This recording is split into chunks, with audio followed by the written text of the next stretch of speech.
Helen Yee here in California. Always great to be joined by the one and only, the fan favorite and beloved Luke Rockhold. Always great to see you. It's good to see you too. First off, happy belated birthday. I saw the Schmo get you a nice pair of boxers. They look good. Yeah, this is a Sunday special. Hey, I'm sure all the ladies can't wait to see you try it. Yeah, next one, yeah, for sure. Those would be the great ice bath look. You know what I mean? When you show form and function. Yes, and we can't wait for that. So stay tuned. Maybe in a month or so, you might actually see the Schmo in the ice bath as well. Yeah, we'll have to get him some white boxers. We'll see. Hey, we'll both show up real. Leave nothing to the imagination. But speaking of, you look great. I know you're healing up, but we saw you a few weeks ago in Milan. I saw you walk down the runway, supermodel status with Anthony Joshua and even Kamaru Usman, who's fighting today. I think Kamaru was in a different camp. He did some other show, but yeah, he was out there. He did his thing. Mine was pretty good. Yeah, it was a good thing. I mean, Hugo Boss put on an amazing show, and it was an experience. It wasn't like one of those traditional runways. It was like, I mean, you had some top athletes, you had some top models, you had Gigi Hadid leading the show, and it was just a cool futuristic look. And man, the motherfuckers had me looking like Peaky Blinders out there. I was like, this is easy. I was like, I'll walk this shit easy. So it was fun. It was a great experience. First time to Italy.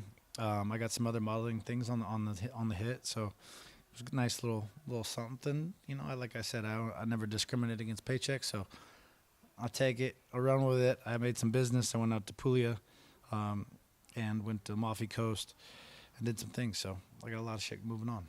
Well, I'm glad you're enjoying yourself, and we'll see you more on the runway more often, right? I like campaigns. More of a campaign guy, but hey, in Fashion Week in Italy and Milan, yeah, you're gonna run the show. I mean, you're a natural, though. Hey, what can I say?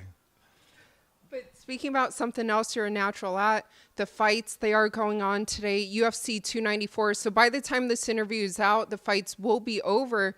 But someone you know well is fighting in the main event, Islam versus Alex Volkanovski. It looks like he's eyeing for the 170 for the champ status if he does get the victory today. What do you make of that? Islam was champ? Yeah. Yeah. I mean, he's a big guy, man. And like I said, I used to use him as a sparring partner for me in my later rounds, like my fourth and my fifth round back when I fought Machida.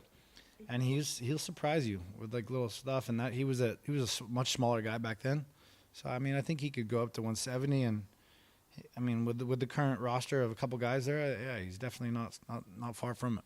But in the past, they've talked about the pound-for-pound status and just kind of what this fight entails the first time that they fought. But Jon Jones is number one pound-for-pound.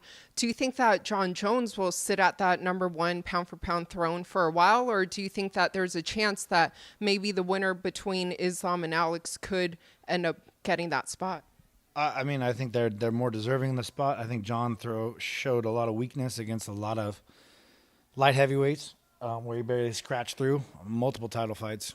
And just because he came back and fought Cyril Gane, a ranked heavyweight, not the champion, and became heavyweight number one. I mean, number one pound for pound. I think it's bullshit. That's not correct. So, this is the number one pound for pound fight tonight for sure, 100%. And someone else who's fighting at UFC 295 in that light heavyweight division, a division that you fought before, Alex Pereira versus Jiri Prochazka. They're fighting for the vacant title. Who do you think will take that title that night? I think Yuri's going to take it for sure. I think Yuri's just, as long as he's healthy, he's back on. He's so dynamic. I think he's going to. Wow, Aliskerov just stopped Warlley Alves. Boy, he put some heat on him. Flying knee, knockout shots. He's looking good. The kid's tough. I've seen him around. Wow. I've seen this kid at AK before, and he's definitely legit. He's a tough kid, for sure. Yeah, and he's fought Hamzat before. I saw that too, yeah. Yeah, he's not bad. Yeah, do you think that he can be a future champ in this division? Or is it too early to say? It's too early to tell. I mean, he's tough. Tough guy, for sure. But hey, a lot's been going on in the fight world. Most recently, last week, it was announced the UFC, they won't be renewing or continuing with USADA after December 31st. What do you make of that situation with USADA? I mean, maybe I could, start working with some guys and come back and make a comeback now. I mean, like, if that's the case, come on. I could just go out there and start, go back to Florida, go find some scientists, get to business. I think it's money. I mean, imagine how much money they pay. I know the WME and William Morris, they're just looking to take more money for themselves and less for the fighters and cut budgets and do their thing. It's a greedy ass world they live in, unfortunately. But, hey, performances should pick up. But they're going to hire or work with a different drug test company. They have their own testing, in-house testing facilities, yeah, for sure. But I don't know. I mean, anytime they want someone to pass a test, they're going to want someone to pass a test. Just like Brock Lesnar, when they wanted him to pass a test, they had USADA in their pocket enough to make that happen too. And then they have enough fucking political power to shut down Mark Hunt's whole, attack on them too. So I mean, there's so much political power on their side. There's not really much hope. But someone in the center of that conversation was Conor McGregor. So do you think that without USADA and the new drug testing program starting in January, that we will see him possibly headline UFC 300? I don't know, man. We'll see. He's got ambitions to fight, but he's got so much money and so much distractions and events and alcohol to drink. Who knows if it'll make him really, really want to get back in there. It's a lot, man. A lot to get back in there if you don't have that fire and that hunger to do so. I'm not going to say I'm as well off as Conor, so I still have a little bit of fire left in my blood. Yeah, and I saw you tell the Schmo that you would like to come back and box with gloves on, of course. Yeah, I like the feeling of gloves. I've always kind of preferred gloves. Never really thought no gloves was going to be an avenue, but you jump on opportunities and people present opportunities, and I did my thing. So, it was an experience. We'll leave it at that. But I'm going to get back to training. I'm starting to really feel good, feel healthy. I did the stem cell process out in Colombia and my UCL tendon, which I was torn off the bone. And a lot of things are just really starting to solidify and heal up. So I'm going to start pushing it. I'm going to start feeling how I feel. And I think boxing is definitely the cleanest, understanding of avenues I like. So we can see a Luke Rockhold's return 2024? I think so. I think there's something on the horizon for sure. I'm not done. I still have the competition in me. Like I said, jumping out of the box and going into bare knuckle boxing is not how I'm going to end my career. That's definitely not how it goes down.